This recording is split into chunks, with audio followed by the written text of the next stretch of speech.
الله نحمده ونستعينه ونستغفره ونعوذ بالله من شرور أنفسنا ومن سيئات أعمالنا. من يهده الله فلا مضل له ومن يضلل فلا هادي له، وأشهد أن لا إله إلا الله وحده لا شريك له، وأشهد أن محمدا عبده ورسوله. يا أيها الذين آمنوا اتقوا الله حق تقاته ولا تموتن إلا وأنتم مسلمون. يا أيها الناس اتقوا ربكم الذي خلقكم من نفس واحدة وخلق منها زوجها وبث منهما رجالا كثيرا ونساء، واتقوا الله الذي تساءلون به والأرحام إن الله كان عليكم رقيبا. يا أيها الذين آمنوا اتقوا الله وقولوا قولا سديدا يصلح لكم أعمالكم ويغفر لكم ذنوبكم، ومن يطع الله ورسوله فقد فاز فوزا عظيما. أما بعد، فإن خير الحديث كتاب الله، وخير الهدي هدي محمد صلى الله عليه وسلم، وشر الأمور محدثاتها، وكل محدثة بدعة، وكل بدعة ضلالة، وكل ضلالة في النار. أعوذ بالله من الشيطان الرجيم. بسم الله الرحمن الرحيم. قاف والقرآن المجيد، بل عجبوا أن جاءهم منذر منهم فقال الكافرون هذا شيء عجيب. أإذا متنا وكنا ترابا ذلك رجع بعيد. قد علمنا ما تنقص الأرض منهم وعندنا كتاب حفيظ. بل كذبوا بالحق لما جاءهم فهم في أمر مريج. أفلم ينظروا إلى السماء فوقهم كيف بنيناها وزيناها وما لها من فروج. والأرض مددناها وألقينا فيها رواسي وأنبتنا فيها من كل زوج بهيج، تبصرة وذكرى لكل عبد منيب. ونزلنا من السماء ماء مباركا فأنبتنا به جنات وحب الحصيد والنخل باسقات لها طلع نضيد، رزقا للعباد وأحيينا به بلدة ميتا كذلك الخروج. كذبت قبلهم قوم نوح وأصحاب الرس وثمود وعاد وفرعون وإخوان لوط وأصحاب الأيكة وقوم تبع كل كذب الرسل فحق وعيد. أفعينا بالخلق الأول بل هم في لبس من خلق جديد. ولقد خلقنا الإنسان ونعلم ما توسوس به نفسه ونحن أقرب إليه من حبل الوريد. إذ يتلقى المتلقيان عن اليمين وعن الشمال قعيد. ما يلفظ من قول إلا لديه رقيب عتيد. وجاءت سكرة الموت بالحق ذلك ما كنت منه تحيد. ونفخ في الصور ذلك يوم الوعيد. وجاءت كل نفس معها سائق وشهيد. لقد كنت في غفلة من هذا فكشفنا عنك غطاءك فبصرك اليوم حديد. وقال قرينه هذا ما لدي عتيد. ألقيا في جهنم كل كفار عنيد مناع للخير معتد مريب. الذي جعل مع الله إلها آخر فألقياه في العذاب الشديد. قال قرينه ربنا ما أطغيته ولكن كان في ضلال بعيد. قال لا تختصموا لدي وقد قدمت إليكم بالوعيد. ما يبدل القول لدي وما أنا بظلام للعبيد. يوم نقول لجهنم هل امتلأت وتقول هل من مزيد. وأزلفت الجنة للمتقين غير بعيد هذا ما توعدون لكل أواب حفيظ من خشي الرحمن بالغيب وجاء بقلب منيب ادخلوها بسلام ذلك يوم الخلود لهم ما يشاءون فيها ولدينا مزيد وكم أهلكنا قبلهم من قرن هم أشد منهم بطشا فنقبوا في البلاد هل من محيص إن في ذلك لذكرى لمن كان له قلب أو ألقى السمع وهو شهيد ولقد خلقنا السماوات والأرض وما بينهما في 6 أيام وما مسنا من لغوب فاصبر على ما يقولون وسبح بحمد ربك قبل طلوع الشمس وقبل الغروب ومن الليل فسبحه وأدبار النجوم وأدبار السجود واستمع يوم ينادي المناد من مكان قريب يوم يسمعون الصيحة بالحق ذلك يوم الخروج إنا نحن نحيي ونميت وإلينا المصير يوم تشقق الأرض عنهم سراعا ذلك حشر علينا يسير نحن أعلم بما يقولون وما أنت عليهم بجبار فذكر بالقرآن من يخاف وعيد اللهم صل على محمد وعلى آل محمد كما صليت على إبراهيم وعلى آل إبراهيم إنك حميد مجيد اللهم بارك على محمد وعلى آل محمد كما باركت على إبراهيم وعلى آل إبراهيم إنك حميد مجيد بسم الله الرحمن الرحيم قل يا عبادي الذين أسرفوا على أنفسهم لا تقنطوا من رحمة الله إن الله يغفر الذنوب جميعا إنه هو الغفور الرحيم وأنيبوا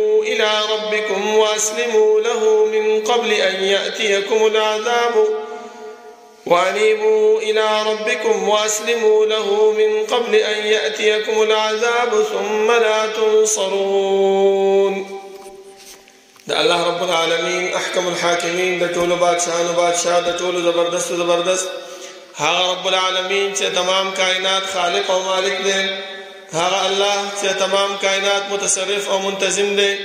ها رب العالمین چې د هغه په صفاتو کې یو صفت فعال لما يريد دے رب العالمین چې سکي سوخ چې کوي سرنګ چې کوي چا سره چې کوي کولای شي د الله رب العالمین نه څوک تاسو نشي کولای او نه الله رب العالمین د خپل عاقبت او د انجام نه ویریږي ذکر رب العالمین فرمایي چې ولا يخاف عقباها الله رب العالمین د خپل عاقبت او د انجام نه ویریږي زما محترمو دا الله رب العالمین په صفاتو کې دا صفت موجود دی چې وهم يسألون دا مکلف مخلوقات چې هر څومره دي خو هغه انبیا دي او که امت دي خو هغه بادشاهان دي او که رعیه ده خو هغه مالدار دي او که غریب دي د هر یو فرد نه الله رب العالمین تاسو پوښتنه کوي زما محترمو د انسان په زړه کې دا سوال راځي چې یاره الله رب العالمین چې موږ نه دا تاسو او دا پوښتنه کوي د دې نه خدا خبره معلومیږي چې الله رب العالمین زموږ د اعمالنا زموږ د افعالنا دا خبره ده نظم محترم بلکې الله رب العالمین خپل فرمایي چې لله ما فی السماوات وما فی الارض وان تبدوا ما فی انفسکم او تخفوه يحاسبكم به الله دا الله رب العالمین د پاره اسمانونو د زمکو بادشاہی ده او الله رب العالمین کوم اعمال چې تاسو ښکارا کوي کوم اعمال چې تاسو پټوي د هر یو باره کې الله رب العالمین تاسو نه تاسو پوښتنه کوي نبی دلته الله رب العالمین موږ نه ولې تاسو کوي ولې موږ سره کرامن کاتبین الله رب العالمین مقرر کړی دي نظم محترمو هغه وجه دا ده چې د دنیا ماحول دی دنیا کې کوم انسان څه جرم وکي څه ګناه وکي او کوم محکمې ته کوم مشر ته پیش شي نو سم د سیدا انسان د هغه اعمالو نه د هغه جرم نه سشي منکر شي چیرې ما خدا کار نه کړی زه سره د دې خبرم نه یم نو الله رب العالمین مخه د ذکر د مشرک بنده منکر شي او الله رب العالمین دغه خبره قرآن کې مونږ ته بیان کړی چې والله ربنا ما كنا مشرکین چې کله دا مشرک بنده د الله رب العالمین مخ ته ودرول شي نو دا به د خپل اعمالو نه منکر شي چې الله ما په دنیا کې هیڅ قسم د شرک نه دی کړی. نو الله رب العالمین به کرامن کاتبین ته به وایي چې د هغه رجسټر راواخله، د هغه اعمال نامه راواخله چې دا وګوري. د په هغې کې به زما محترمو هر څه لیکلی شوي چې پلاني ورځ باندې پلاني ټایم باندې په پلاني ځای کې تا دا کار کړی او دا کار دې کړی او دا کار دې کړی. بیا هلته موږ هېڅ هم نشو کولی، صرف دا به وایو چې ما لهذا الکتاب لا یغادر صغیرة ولا کبیرة الا احصاها. دې عملنامې لره څه چل شوی دی چې زما وړه ګناه غټه ګناه ده هر یې اشاره کړې ده، یو هم نه ده پرېښې. د الله رب العالمین لکونه او کروڑونه رحمتونه په جناب محمد رسول الله صلی الله علیه وسلم باندې چې هغه موږ ته د الله رب العالمین ذات او صفات، د الله رب العالمین اسماء او احکام، د الله رب العالمین وحدانیت طریقې راته وښودلې او هغه لارې او هغه طریقې هم راته وښودلې چې په هغې باندې عمل کولو سره، په هغې باندې تګ سره موږ د الله رب العالمین رضا او د الله رب العالمین جنت پرې حاصلولی شو. او هغه لارې او هغه طریقې هم راته وښودلې چې د هغې نه په اجتناب سره، د هغې نه په ځان ساتلو سره موږ د رب العالمین جهنم او د رب العالمین غضب نه بچ کېږو. زما محترمو، الله رب العالمین چې موږ د دنیا کې پیدا کړي یو نو زموږ د پیدایش مقصد او غرض هغه صرف د الله رب العالمین عبادت او بندگی ده. ځکه رب العالمین خپل فرمایي چې وما خلقت الجن والانس الا ليعبدون، ما انسانان او پیریان نه دي پیدا کړي مگر خپل عبادت دپاره. چې کله الله رب العالمین آدم علیه السلام د جنت نه دنیا ته راولېږلو نو دا خبره یې ورته وکړله چې آدمه ته خو دنیا ته روانې، دا دنیا د فایدې د حاصلولو ځای دی، لږ شانتې ژوند په دنیا کې تېر کړي، بیا به زما خواله راځې. خو یو خبره یاد وساته چې زما طرف نه به تا ته یو قائد او یو رهنما راځي، ته به د هغې خبره منې، د هغې اطاعت به کوې، د هغې فرمانبرداري به کوې، نو هله به ته چې دی نو کامیاب یې او د دې جنت مستحق به ګرځېږي. او که نه نو بیا د جنت مستحق نشي ګرځېدلی. نو زما محترمو چې کله الله رب العالمین موږ د دنیا ته راولېږلو، د دنیا کې زموږ ژوند شو 40 کاله 50 کاله 80 کاله، دا د انسان عقل ژوند دی. نو په دې ژوند کې چې انسان د الله رب العالمین او د الله د پیغمبر صلی الله علیه وسلم په طور طریقه باندې وخت تېروي نو هغه کامیاب دی. خو چې کوم انسان هغه ژوند نه تېروي نو هغه برباد دی. زما محترمو، هغې ځای جهنم دی. خو بیا الله رب العالمین بار بار موږ ته یو خبره بیانوي چې انسانه ټیک ده، انسان کمزوری دی، انسان ناخبره کې ګناهونه وکړي، د هغه ګناهونو د ختمولو دپاره یو کار دی چې هغه ما رالېږلی دی، په هغې باندې چې عمل وکړي د انسان دغه ګناهونه الله رب العالمین ختموي. ځکه شیطان یو ورځ ناست او ډېر خفه و، ملګرو ورته وویل چې مشره ولې خفه یې؟ هغه ورته وویل چې یاره الله رب العالمین داسې یو آیات را نازل کړی دی، داسې یو کلمه یې را نازله کړې ده چې کله دا انسان ووایي زموږ د ټولو ورځې هغه خواري، هغه محنت هغه برباد شي. ځکه موږ دا انسان ته 24 ګنټې په دې دغه باندې ناست یو چې دا به زه ګمراه کومه، د چې الله رب العالمین سره کوم وعده کړې وه چې ثم لآتینهم من بین ایدیهم ومن خلفهم وعن ایمانهم وعن شمائلهم ولا تجد اکثرهم شاکرین. دا وعده چې د الله رب العالمین سره کړې وه چې د مخکې طرف نه به مولا راځم، د شا نه به مولا راځم، د ښي طرف نه، د ګس طرف نه، د بره نه، هر طرف نه به مولا راځم او دا انسان به زه ګمراه کومه. ته به دې کې ډېر خلک په ناشکره ومومي. نو په دې بنیاد سره الله رب العالمین هم موږ داسې ځان نه یو پرېښي چې یاره دا ستاسو دشمن، دا تاسو سره دی، تاسو به ګمراه کوي. خو نه، الله رب العالمین راته ووایي چې بله لاره هغه دا ده چې ته څه وکړه، دغه کلمه استعمال کړه هره ورځ روزانه، نو ته به د شیطان د دې وسوسو نه، ته به د شیطان د دې بټکاوي نه به بچ شي. زما محترم، هغه څه شی دی؟ الله فرمایي چې دا د استغفار کلمه ده. کلمه د استغفار چې انسان وایي نو دا د شیطان د دغې نه بچ کېږي. نو هغه کشرانو ورته وویل چې مشره دا خو دومره څه خبره نه ده، داسې به وکړو، دا بد اعمال، دا د ګناه عمل، دا د جهنم ته د تګ عمل، دې انسانانو ته به د ثواب په نیت باندې پیش کړو چې وګوره ثواب پکې دی، ویې که نو دا انسان بیا نه چا نه تپوس کوي نه تحقیق کوي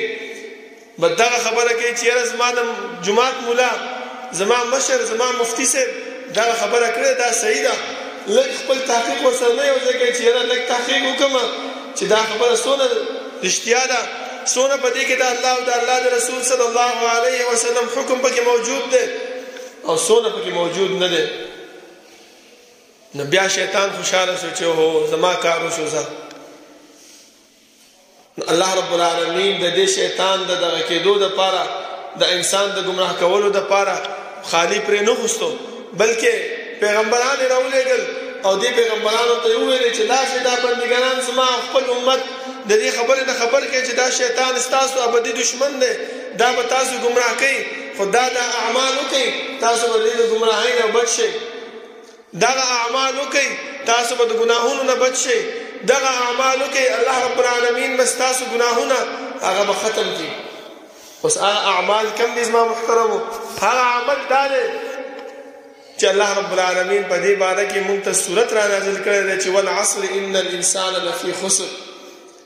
الله رب العالمین په زمانه باندې قسم کوي چې بېشکه انسان دا په تاوان کې دی ګناهګار دی د جهنم ته د تګ ذریعه د دې ته جوړه شوې ده خو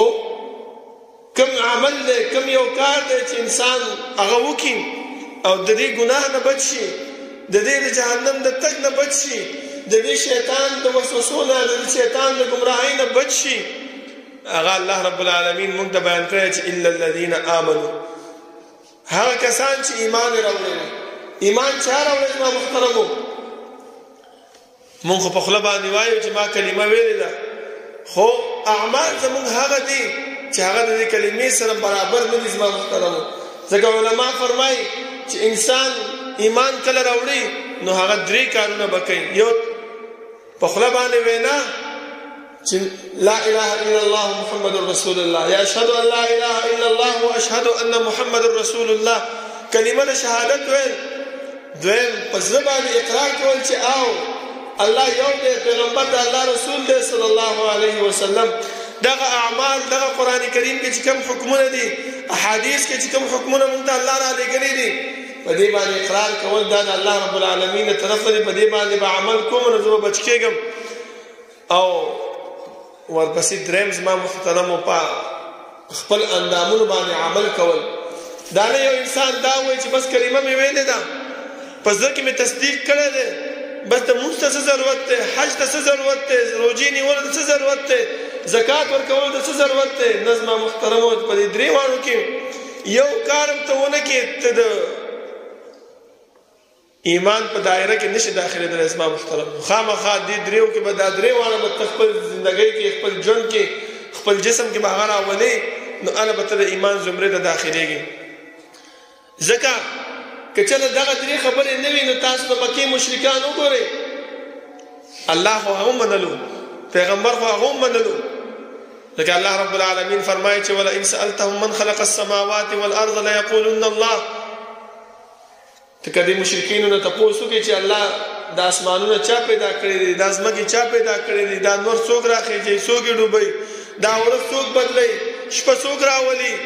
په جمع کې ورځ لنډه شي شپه اوږده شي په اوړي کې ورځ اوږده شي شپه لنډه شي دا څوک کوي نو خامخا وایي چې لا یقولن الله بیا خو هغه مسلمانانو نو ولې الله رب العالمین پیغمبر هغه سره جهاد کولو ولې الله رب العالمین هغه د جهنم طرف ته وینا کړې دي جهنميان دي خو خبره دا و چې عمل بالجوارح هغه نه کولو ځکه یو عمل یو کار هغه د هغه نه نفي شوی زما محترمو هغه څه کارو هغه توحید درو الوهیت چې الله رب العالمین به الہ منلو خو الہ سره سره هغه به ورسره بل څوک شریک کولو نو دغه عمل که چېرته موږ هم داسې کار وکړو چې ایمان هم راوړی دی د الله رب العالمین باندې وینا کړې ده چې دا زموږ رب دی زموږ خالق دی زموږ مالک دی خو زموږ اعمال دې طرف ته تقاضا نه کوي چې موږ الله رب العالمین په وحدانیت سره منلی دی نو که چېرته یو انسان دا کار نه کوي نو هغه تاوان او د خسران نه بچ کېږي ګناه هغه پورې بیا تړلی شوی دا د ګناه نه هغه نشي بچ کېدلی زما محترمو دویم وعملو الصالحات او عمل نیک کوي څنګه عمل نیک کوي الله رب العالمین چې کله آدم علیه السلام راولېږلو نو یو خبره یې ورته وکړله فإما يأتينكم مني هدى فمن تبع هداي فلا خوف عليهم ولا هم يحزنون. اے آدم علیه السلام زما طرف نه وتا د پیغمبر راځي، زما طرف نه وتا د رهنما راځي، ته به د هغه پیغمبر د هغه رهنما خبره منې، ته به د ګناه نه هم بچ کېږې، ته به د بدو اعمالو نه به هم بچ کېږې، ته به د هغه لارې نه بچ کېږې چې کومه لاره جهنم طرف ته تللې ده. خو که چېرته تا د پیغمبر خبره ونه منله او عمل نیک ونه کړو، نیک عمل څه شی دی؟ رسول الله صلی الله علیه وسلم فرمایي چې لا یؤمن احدکم حتی یکون هواه تبعا لما جئت به. مؤمن تاسو کې هغه سره نشي کېدلی چې د هغې خواهشات د هغې د زړه مرضي هغه دې طرف ته را نشي چې کوم دین کوم شریعت ما راوړی دی. د انسان زړه دې طرف ته مطمئن شي چې یاره مونځ ته لاړ شم ټیک ده، یاره قرآن کریم تلاوت وکړم ټیک ده، دا د هغه شریعت هغه دین دی، هغه خبرې دي چې کوم پیغمبر صلی الله علیه وسلم مونږ ته راوړی دی. او که چېرته مونږ دې خبرو نه ځان وروستو کړو، بس صرف په خوله وایو چې یاره کلمه مې ویلې ده، یاره نیک اعمال مې کړي دي، بس په دې نه خلاصېږو. زما محترمو بعضې خلک داسې هم دي هغو دا وایي چې یاره پیغمبر صلی الله علیه وسلم خو فرمایي چې یاره کلمه دې وویله د الله رب العالمین جهنم ته ابدالابد دپاره نه موځي. نو دې خبرې ته لږ سوچ وکړئ زما محترمو، دا خبره د انسان د ذهن نه وباسي. ولې رسول الله صلی الله علیه وسلم فرمایي چې د دنیا دا اور چې دی دا 80 چنده د جهنم د اور نه کم دی. ته دې چولې ته ودرېږه، یو 2 منټه لاس ونیسه اور ته چې څه چل درسره کوي. بعضې خلک خو دا وایي چې بس کلمه مې ویلې خو لږ شان دی اور دی نو وبسوځېږم او بیا به ترې راوځم جنت ته به ځم. نه زما محترمو دې خبرې ته سوچ وکړئ چې پیغمبر فرمایي د دنیا دا اور دا د جهنم د اور نه 80 چنده کم دی. موږ د دنیا د اور نه د ټینګې نه یو، د جهنم د اور نه به څنګه ټینګ شو؟ زما محترمو دا خبره د انسان د ذهن نه بلکل وباسي. نو پکار دا نه چې ایمان سره سره الله چې کوم پیغمبر را لېږلی دی، کوم فرماندغی را قائد او رهنمای را لېږلی دی، د هغې تابعداري د هغې اطاعت په موږ باندې لازم ده. نو هله به موږ چې دی نو د ګناه نه بچ کېږو، هله به چې دی نو ګناه زموږ نه به لرې کېږي او د شیطان چې کوم هغه وسوسه ده د ګمراهۍ طرف ته راتګ دی د هغې نه به موږ بچ کېږو. زما محترمو ځکه الله رب العالمین هم فرمایي چې والذین آمنوا وعملوا الصالحات لنکفرن عنهم سیئاتهم. کوم خلک چې ایمان راوړي او ایمان سره سره کوم پیغمبر چې الله را لېږلی هغه چې کوم دین موږ ته ښودلی، کوم شریعت یې موږ ته ښودلی دی، په هغې باندې عمل سره الله فرمایي لنکفرن عنهم سیئاتهم، موږ به ستاسو ګناهونه ورجو ختم به کړو. ولنجزینهم احسن الذي كانوا يعملون. دغه لنکفرن عنهم سیئاتهم دا خو د دنیا بدله ده. په آخرت کې الله فرمایي ولنجزینهم احسن الذي كانوا يعملون، موږ به دله ډېر ښه بدله ورکړو په هغه څه چې دنیا کې د کوم عمل کړی دی د هغې نه به دوچنده عمل ورکړو. پیغمبر صلی الله علیه وسلم فرمایي چې الله رب العالمین داسې جنت انسان له تیار کړی دی، نیککار بنده له داسې جنت تیار شوی دی چې ما لا عین رأت ولا اذن سمعت ولا خطر على قلب بشر. چې د انسان سترګو هغه نعمتونه نه دي لیدلي، په غوږونو نه دي اورېدلي، هغه خو لا پرېږده چې په زړه کې د هغې هغه سوچ هم نه دی تېر شوی. داسې نعمتونه الله موږ له جنت کې تیار کړي دي. الله دې زموږ نصیب کړي په هغې کې. زما محترمو بل ځای کې الله رب العالمین فرمایي چې والذین آمنوا وعملوا الصالحات وآمنوا بما نزل على محمد وهو الحق من ربهم. هغه دین او هغه شریعت چې کوم الله رب العالمین په پیغمبر باندې نازل کړی دی په هغې باندې موږ عمل وکړو نو الله فرمایي چې دغه انسان کامیاب دی، دغه انسان د جنت د تلو د لارې مستحق دی او دغه انسان نو ګناهونه ختمیږي، د ګناهونو طرف ته دغه انسان نه ځي. ما محترمو درېیم ایمان او تقوا ده چې انسان خپل ځان ته تقوا پیدا کړي. الله رب العالمین فرمایي ولو ان اهل الكتاب امنوا واتقوا لكفرنا عنهم سيئاتهم ولادخلناهم جنات النعيم. من مؤمنان خو پرېږده من قرآن کریم او د امت محمدي صلی الله علیه وسلم پرېږده الله رب العالمین فرمایي که چېرته د اهل کتاب دا غیر مذهب والا دیو هم چې دی نو په قرآن کریم باندې یو کوم پیغمبر چې ما رالیږلی په هغې په لار باندې روان شي د هغې اطاعت وکړي نو لکفرنا عنهم سیئاتهم موږ به د دیو ګناهونه به مورجو. نو که چېرته موږ په هغه لار باندې روان شو نو ستاسو څه خیال دی چې الله رب العالمین به موږ له جنت نه راکړي؟ الله رب العالمین به زموږ ګناهونه نه معاف کوي؟ ضرور به یې معاف کوي، ضرور به جنت راکوي. خو چې موږ نه کوو دا زموږ سستی ده، دا زموږ کوتاهي ده، دا زموږ چې دی نو غفلت دی. زما محترمو پکار دا دی د دې کوتاهي د دې غفلت نه ځان وباسو. تاسو وګورئ چې کوم یو انسان خپل ځان کې تقوا پیدا کړې وي نو الله رب العالمین هر قسم اعمالو نه هغه هر بد اعمالو نه هغه لرې کوي. زما محترمو الله رب العالمین فرمایي ومن يتق الله يكفر عنه سيئاته ويعظم له اجرا. بل ځکه الله رب العالمین فرمایي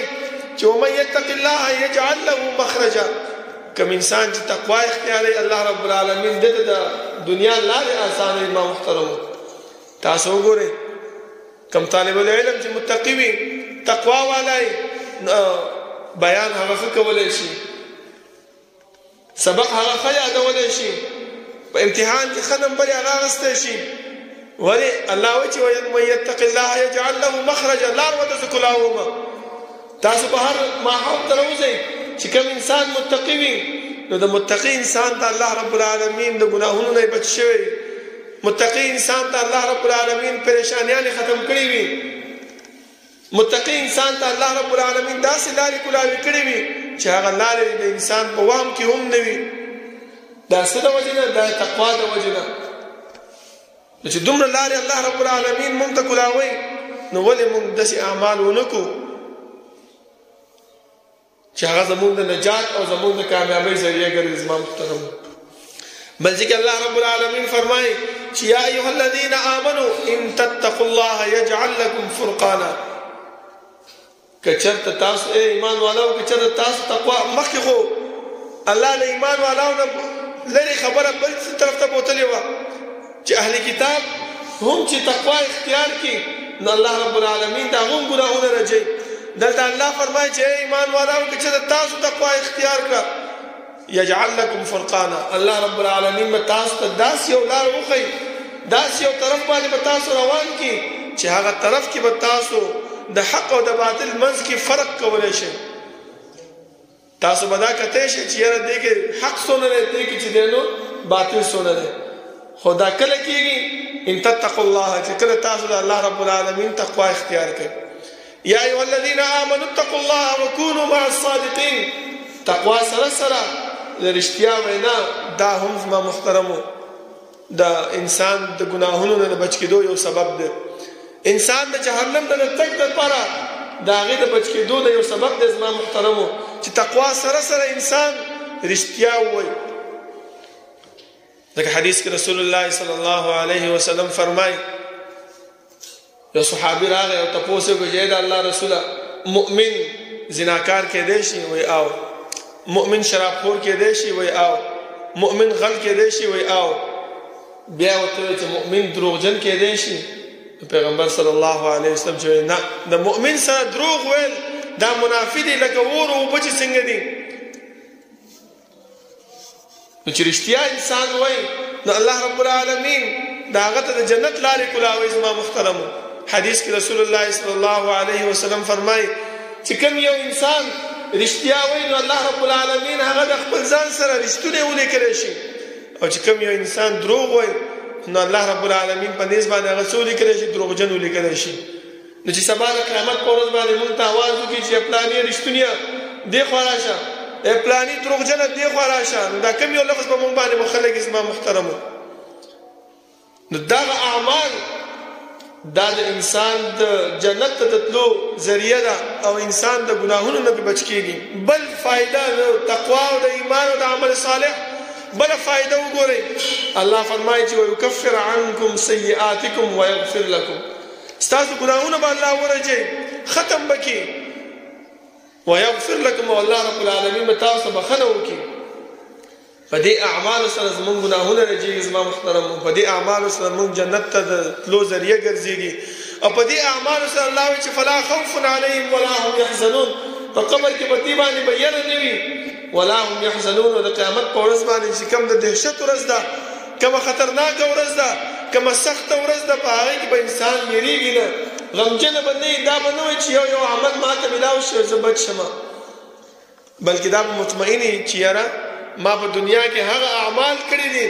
هغه کارونه مې کړي دي چې په هغې باندې نن زه کامیاب یم زما محترمو ځکه الله رب العالمین موږ ته دا وفرمایل چې یو نیکوکار یو تقواکار بنده هغه چې الله رب العالمین مخې ته ودرېږي نو دا نور خلک به ترې تپوس کوي چې تا ته ولې دومره چې دی نو کامیابي میلاوه ده دومره نیکي تاسو ته کوم ځای نه راغله هغه به ورته څه وایي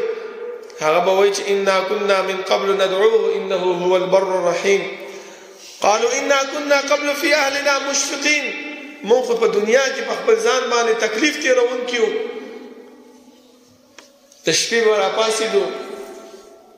د الله عبادت به کولو مانځه ته به په وخت باندې راتللو جمعې مونځ ته به په ټایم باندې راتللو د امام خطبې ته به مو غوږ ایښودلو بل نیک اعمالو چې هغه به مونږ کولو دا مشقت او دا تکلیف به مونږ باندې تېرولو په ځان باندې نو الله رب العالمین مونږ دې مقام ته راورسولو ولې دغه تکالیف او دغه مشقت چې مونږ په ځان تېرو زما محترمو نو مونږ کامیاب هم یو او دا ګناهونه زمونږ نه ختمېږي بل زما محترمو د ګناهونو د ختمولو دپاره بل عمل هغه توبه وستا او استغفار کول دی ځکه رسول الله صلی الله علیه وسلم فرمایي چې زه هم الله رب العالمین ته د ورځې کې د 80 کرته زیات توبه وباسم چې پیغمبر چې الله رب العالمین د ګناهونو نه بچ کړی دی معصوم دی هغه توبه او استغفار کوي نو ما او تا نه څه چل شوی چې موږ توبه او استغفار نه کوو ولې موږ د ګناهونو نه ځان نه بچ کوو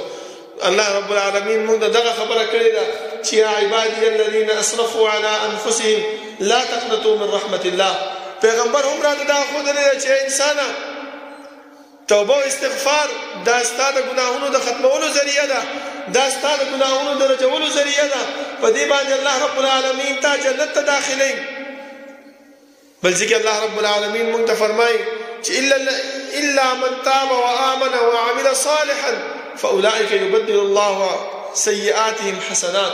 کوم انسانان چې توبه وباسي استغفار کوي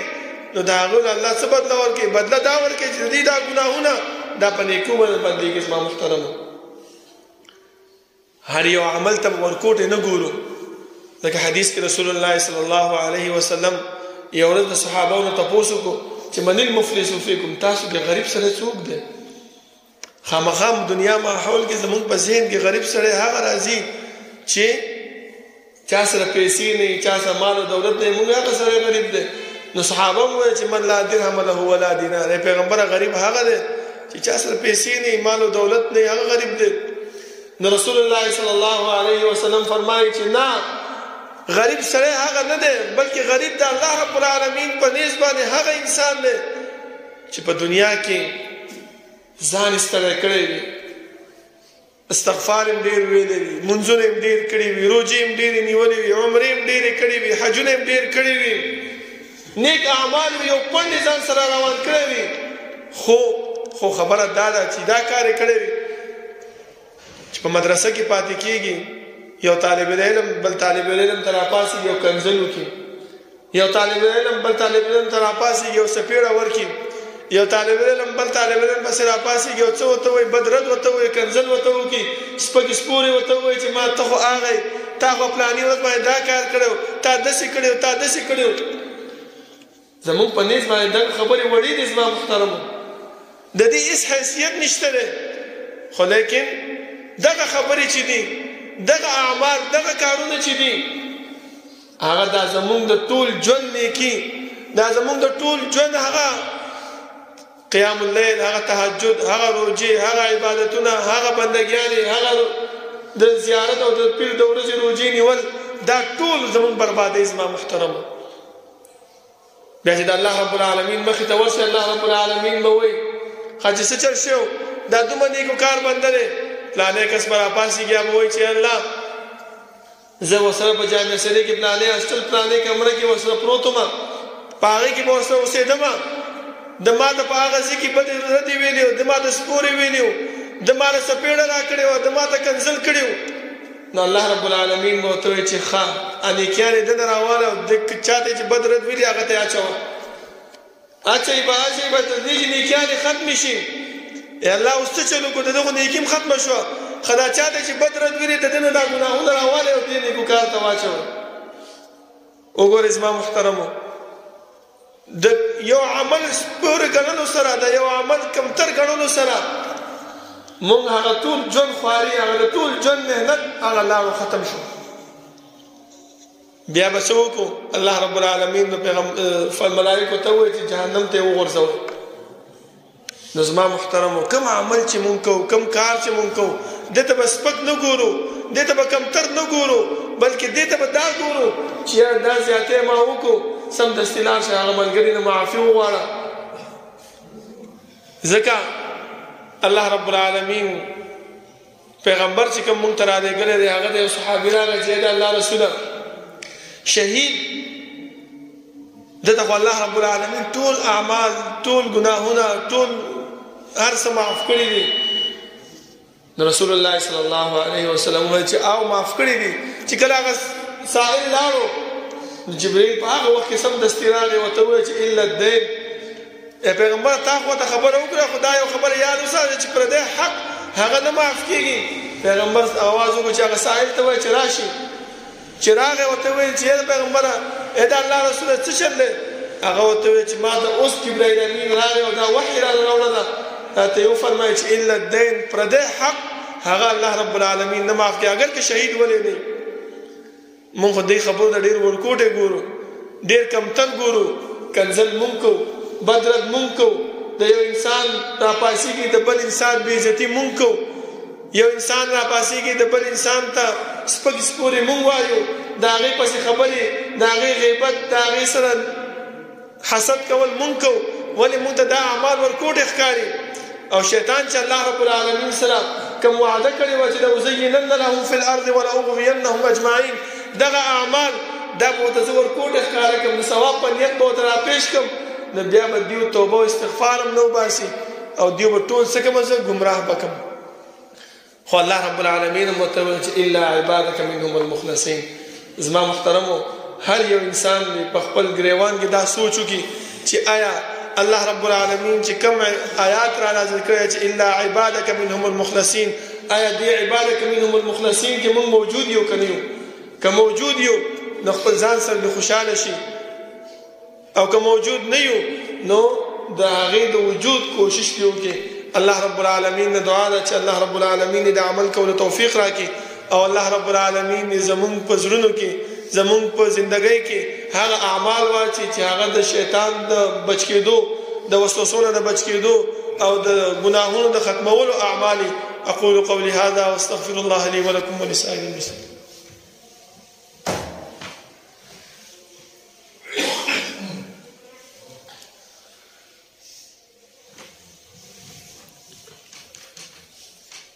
إن الحمد لله نحمده ونستعينه ونستغفره ونعوذ بالله من شرور أنفسنا ومن سيئات أعمالنا، من يهده الله فلا مضل له ومن يضلل فلا هادي له، وأشهد أن لا إله إلا الله وحده لا شريك له، وأشهد أن محمدا عبده ورسوله. يا أيها الذين آمنوا اتقوا الله حق تقاته ولا تموتن إلا وأنتم مسلمون. يا أيها الناس اتقوا ربكم الذي خلقكم من نفس واحدة وخلق منها زوجها وبث منهما رجالا كثيرا ونساء، واتقوا الله الذي تساءلون به والأرحام، إن الله كان عليكم رقيبا. يا أيها الذين آمنوا اتقوا الله وقولوا قولا سديدا يصلح لكم أعمالكم ويغفر لكم ذنوبكم، ومن يطع الله ورسوله فقد فاز فوزا عظيما. أما بعد، فإن خير الحديث كتاب الله، وخير الهدي هدي محمد صلى الله عليه وسلم، وشر الأمور محدثاتها، وكل محدثة بدعة، وكل بدعة ضلالة، وكل ضلالة في النار. أعوذ بالله من الشيطان الرجيم. يا عبادي الذين أسرفوا على أنفسهم لا تقنطوا من رحمة الله إن الله يغفر الذنوب جميعا. زما محترمو، هغه اعمال چې د انسان ګناهونه په هغې سره ختمیږي او الله رب العالمین هغه ته د جنت لاره اسانوي، د جنت د طرف ته لاره اسانوي، هغه اعمالو کې یو عمل هغه د مکمل اودس کول او بیا په خپل کور کې اودس کول او بیا جمعات ته راتګ. د دې سره الله رب العالمین پیغمبر فرمایي چې رب العالمین د دې انسان ګناهونه ختموي. ذکر رسول الله صلی الله علیه وسلم فرمایي من تطهر في بيته ثم مشى الى بيت من بيوت الله، چا چې اودس کو ځان پاک کو په کور کې او بیا جمعات ته راغی ليقضي فريضة من فرائض الله، دې لپاره چې د الله رب العالمین فرائض هغه ادا کی، بل هیڅ نیت نه کور کې ناشته، بل هیڅ نیت نه په اصل کې ناشته، صرف د دې وجنه د اصل نه راوځي، صرف د دې وجنه د کور نه راوځي چې یاره د اذان وشو جمعات ته ځم نو الته اودسو کې په کور کې په اصل کې او بیا راشي د الله رب العالمین عبادتو کې مونږ ادا کی. نو الله رب العالمین رسول الله صلی الله علیه وسلم فرمایي كانت خطوة أحدهم تحت خطيئة والأخرى ترفع درجة. دو ثوابونه الله رب العالمین ورکوي چې یو ګناه ولا معاف کوي او یو درجه ولا اوچتوي. زما محترمو، مونږ چې راشو جمعات کې دلته شور راغستی وي، ها هم راغستی وي، خو د هغه اجر او د هغه ثواب نه مونږ ختم یو، د هغه اجر او د هغه ثواب نه مونږ لري یو. زما محترمو، پکار دا دی چې مونږ خپل ځای کې خپل کور کې خپل هاسټل کې مونږ سوکو او دسو کو ځان پاکو او جمعات ته راشو نو الله رب العالمین به زمونږ نه ګناهونه هم رجوي، الله رب العالمین به مونږ ته د جنت د تلو لاره هم اساني. زما محترمو، د الله رب العالمین نه دعا ده چې الله رب العالمین د عمل کولو توفیق راکړي او الله رب العالمین دې مونږ نه هغه اعمال والي چې مونږ د شیطان د وسوسونه او د شیطان چې الله رب العالمین سره کوم وعده کړی و د هغې نه بچ شو او د الله رب العالمین چې کوم مونږ ته وینا کړې ده چې الا عبادك منهم المخلصین د هغې مستحق او د هغې مستحق وګرځېږو. ربنا لا تزغ قلوبنا بعد إذ هديتنا وهب لنا من لدنك رحمة إنك أنت الوهاب. ربنا اغفر لنا ولإخواننا الذين سبقونا بالإيمان ولا تجعل في قلوبنا غلا للذين آمنوا ربنا إنك رؤوف رحيم. ربنا لا تؤاخذنا إن نسينا أو أخطأنا ربنا ولا تحمل علينا إصرا كما حملته على الذين من قبلنا ربنا ولا تحملنا ما لا طاقة لنا به واعف عنا واغفر لنا وارحمنا أنت مولانا فانصرنا على القوم الكافرين. صفونا برابر كنيسة